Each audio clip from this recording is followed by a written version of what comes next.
Welcome to media Jagadish. ఈరోజు video అలాంటి వైఫల్యం ఓటమి కాదు అనే కాన్సెప్ట్ గురించి తెలుసుకుందాం. సాధారణంగా వైఫల్యాలు రెండు రకాలు. నంబర్ 1, ఓటమి భయంతోనో లేదా సరైన సమయం కోసం ఎదురు చూస్తూనో అసలు ప్రయత్నమే చెయ్యకపోవడం. ఇక నంబర్ 2, కొత్తగా ప్రయత్నించి ప్రతికూల ఫలితాన్ని పొందడం. ఇప్పుడు చెప్పిన మొదటి రకం వైఫల్యం నుంచి మనం ఏమీ నేర్చుకోలేం. రెండో రకం వైఫల్యం వాస్తవానికి ఓటమి కాదు కానీ అది లక్ష్య సాధనలో అది ఒక భాగం. అలాంటి సరికొత్త ప్రయత్నాలు పదే పదే చేసేవారు తప్పకుండా ఏదో ఒకరోజు విజయం సాధిస్తారు.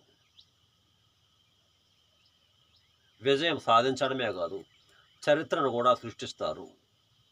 ఈ వీడియోపై మీ అభిప్రాయాన్ని ఈ వీడియోను లైక్ చేసి సబ్స్క్రైబ్ చేసుకోవడం మర్చిపోకండి. Thanks for watching.